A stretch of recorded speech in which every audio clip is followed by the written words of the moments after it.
Have you ever wondered why power lines sag, or how thermometers work? Well, that's all due to a simple thing called thermal expansion. Though simple in theory, there is so much more to this than meets the eye. Let's zoom in. Lennard-Jones potential. Firstly, it is important to introduce the idea of Lennard-Jones potential. It is also usually called the van der Waals potential. It is a simple mathematical model used to illustrate the interaction between two neutral atoms or molecules. The formula is given by this. It might seem a little bit sophisticated, while there are effectively three terms only. The epsilon is called the well depth, which measures how strongly the two particles attract each other. The sigma over r to the power of 12 term is the repulsive force.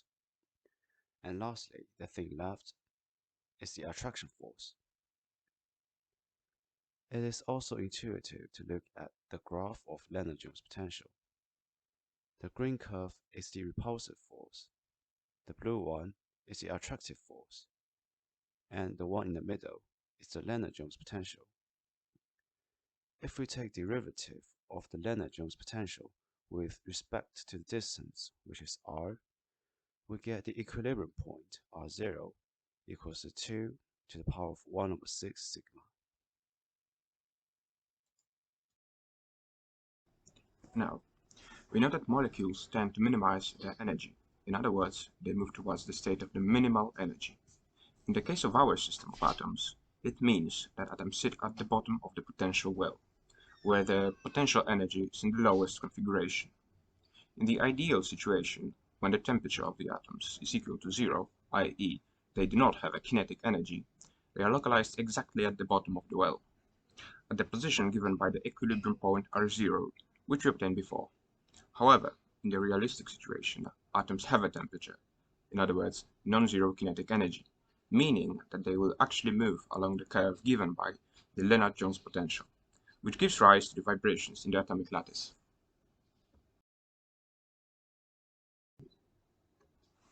Now, as stated before, atoms are never static in real life. They vibrate about an equilibrium position due to the kinetic energy they possess. If we choose to increase the kinetic energy of the atoms by applying heat to them, they begin to move up the anharmonic potential well.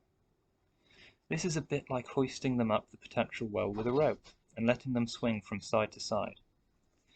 Because the potential well is anharmonic, it is not a symmetrical shape, so the atoms will swing more to the right than the left, causing the new average equilibrium position to move to the right of the well.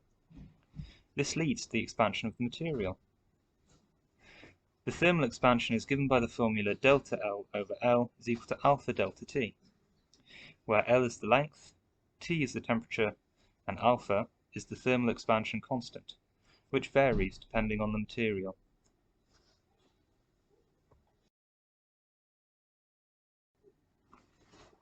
Zooming out, we can see the results of heat being applied to these particles. Let's visualize the thermal expansion formula from before. In 1D, 2D, and 3D, unless constraint or direction is specified, an object will undergo uniform expansion and expand in all directions. This also applies to thermal contraction. Any holes or fault lines will also expand or contract. In the event where the solid is attached to a rigid body, the solid is unable to expand or contract and undergoes thermal stress. This could potentially lead to extremely dangerous outcomes. We can observe the use of thermal expansion everywhere in our daily lives. Power lines cannot be taut or it risks snapping on a particularly cold day, jeopardizing our electricity supply.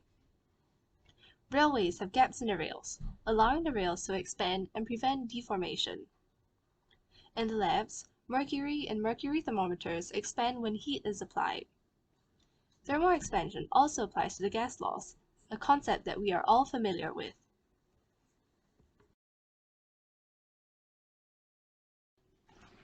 So there you have it, the reason why thermal expansion occurs and how it impacts our daily lives. After watching this video, you should understand what the Lennard-Jones potential is, what each term stands for, and what the lines on the graph represent, why the potential well is where an atom chooses to settle in, why the unharmonicity of the potential well causes thermal expansion, and how the thermal expansion impacts our daily lives. Thank you for watching our video recap of the Lennard-Jones potential and thermal expansion. We hope it jogged your memory, especially with the statistical thermodynamics coming up next term.